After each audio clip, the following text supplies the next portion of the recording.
Sean bienvenidos a este video, La educación en el México independiente. Para comenzar, veremos un panorama histórico general del cual parte de la consumación de la independencia de México en 1821. Este año marcó el inicio de la institucionalidad de la educación en nuestro país. Posteriormente, en 1824, se da la promulgación de la Constitución del mismo año de 1824, del cual México logra tener un gobierno republicano e incluye la promoción de la educación. Hasta 1829 fue cuando las escuelas ya existentes, que estaban a cargo de los municipios, se lograron incorporar a las compañías lancasterianas, del cual fue fundada por Joseph Lancaster. Hasta 1833 se dieron ciertas nociones o avances en el tema educativo, del cual se tenían ciertos personajes como Valentín Gómez Farías y otros más, los cuales vamos a ir viendo a lo largo de este video, y hasta llegar alrededor de 1841, que se da la creación de las instituciones precedentes a la Secretaría de Educación Pública. En la época de la consumación de la independencia de México y en este caso referente a la educación, el gobierno de Agustín de Iturbide fue quien logró establecer un sistema educativo para nuestro país, pero la falta de dinero pues no le permitió realmente seguir con esta labor. De esta manera se da la formación de nuevos mexicanos, pero aún con un gran rezago del cual no pudo abarcar en aquella época. En cuanto al término de instrucción, la instrucción y la educación en los primeros años de vida, pues coincidían en este caso que la instrucción era uno de los medios de prosperidad, lo cual la educación tenía que ir más allá, no solamente enseñar a leer o escribir, sino dar una formación moral y también política que vaya acorde al sistema de gobierno que adoptaría en aquel tiempo el país. Valentín Gómez Farías fue quien publicó una noción de un proyecto educativo en aquella Constitución de 1824 ante el Congreso de la Unión, y pues también se considera como el padre de la educación pública. Fue en este caso 3 veces presidente del país, en 1833, 1834 y 1847. También consideraba que el gobierno era el principal responsable de la educación en México. Sin embargo, pues poco a poco se quería dejar de un lado la iglesia y pues obviamente dar prioridad a otros temas que dejaran de lado a la religión. También se da un gran avance, a pesar de que existen escuelas, muy pocas escuelas en aquella época, en esos años. La compañía lancasteriana fue aquella la que incorporó a una de esas escuelas lo que es una técnica pedagógica de la enseñanza mutua.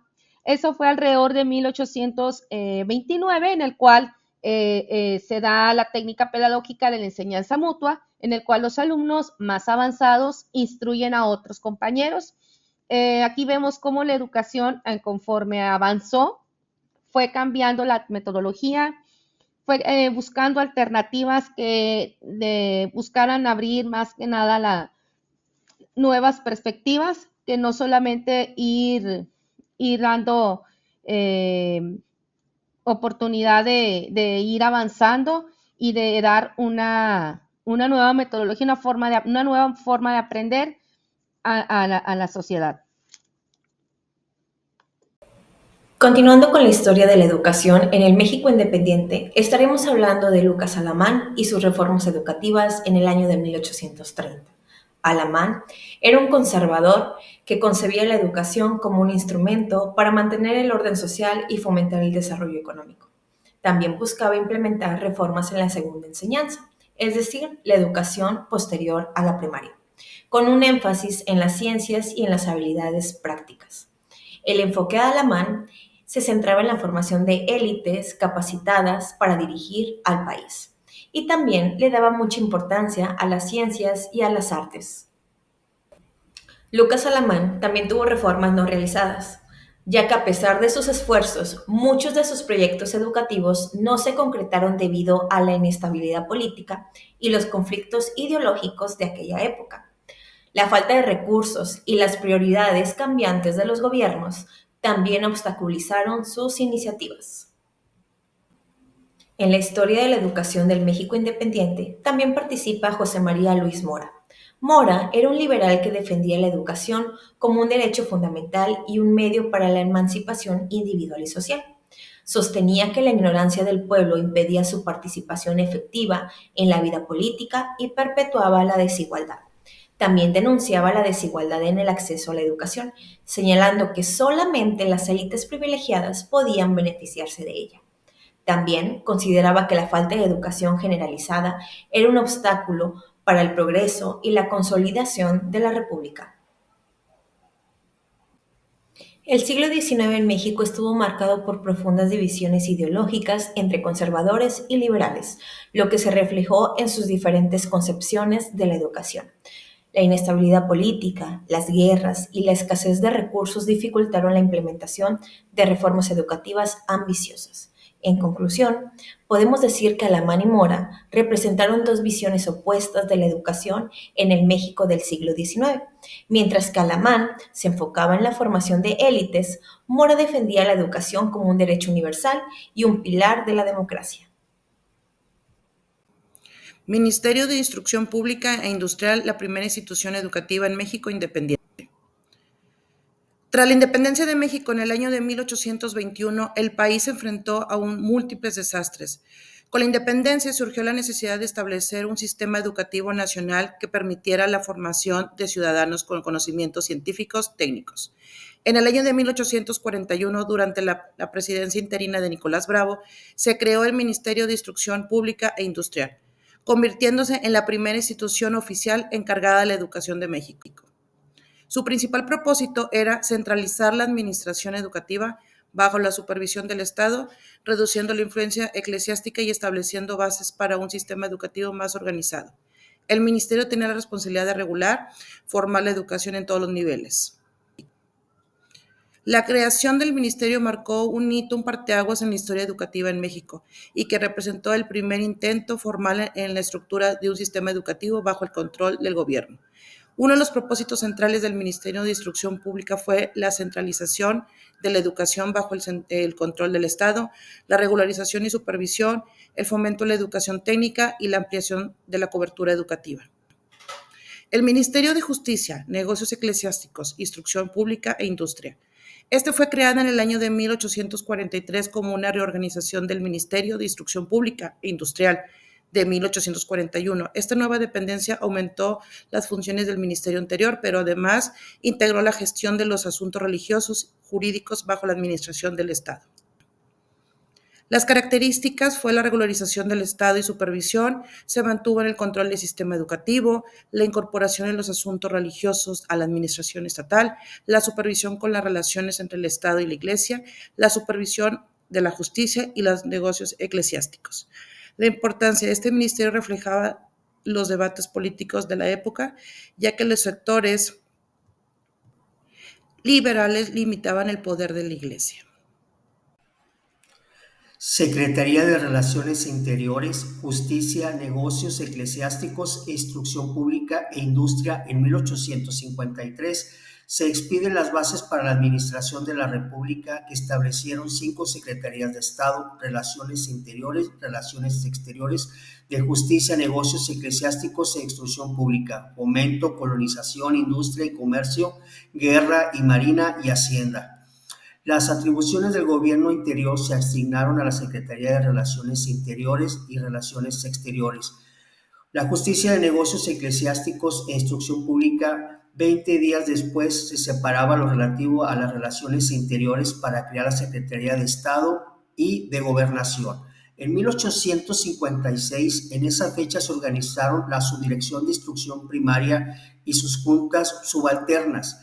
Esta estructura se conservó hasta 1856, cuando se reorganizó la administración pública y se constituyó la Secretaría de Justicia, Negocios Eclesiásticos e Instrucción Pública, instaurándose además la responsabilidad inaudible del Estado en materia educativa y el principio laico en la instrucción pública y elemental, consagrados ambos en la Constitución Política de 1857.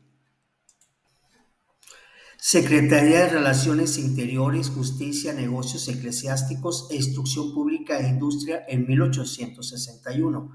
Para 1861, la Secretaría de Justicia e Instrucción Pública quedó encargada de cumplir, entre otras, con las siguientes atribuciones: dirigir la instrucción primaria, secundaria y profesional, conducir los colegios nacionales, las escuelas especiales, las academias y las sociedades científicas y artísticas y literarias, registrar la propiedad literaria, expedir títulos profesionales, formar bibliotecas y museos y cuidar de las antigüedades nacionales. Pasamos a 1891, donde la Secretaría de Justicia e Instrucción Pública, finalmente la educación quedó a cargo de un ministerio enfocado específicamente en justicia e instrucción pública. Ahora pasamos a la Secretaría de Instrucción Pública y Bellas Artes. Punto 1. Justo Sierra en 1905 impulsó la creación de la Secretaría de Instrucción Pública y Bellas Artes. En el punto número 2 indica que Sierra fue nombrado secretario de Instrucción Pública y Bellas Artes en 1905. El presidente Díaz lo dejó hacer su trabajo y lo apoyó a pesar de los conflictos que para entonces había en el seno del gobierno y entre el grupo de los científicos. Punto 3 y último. Desde 1905 se llamó Secretaría de Instrucción Pública y Bellas Artes. Después de 1917, los estados y los ayuntamientos asumirían las funciones respectivas hasta la inauguración de la actual Secretaría de Educación Pública en 1921. En conclusión, podemos mencionar que la educación en el México independiente fue un proceso lento y complejo, marcado por la lucha entre ideales y realidades. A pesar de las dificultades económicas y políticas y de las estructuras heredadas, se logró sentar las bases de un sistema educativo nacional, impulsando ideas innovadoras y ampliando el acceso a la educación, demostrando un espíritu de resiliencia y una constante búsqueda de conocimiento y de superación.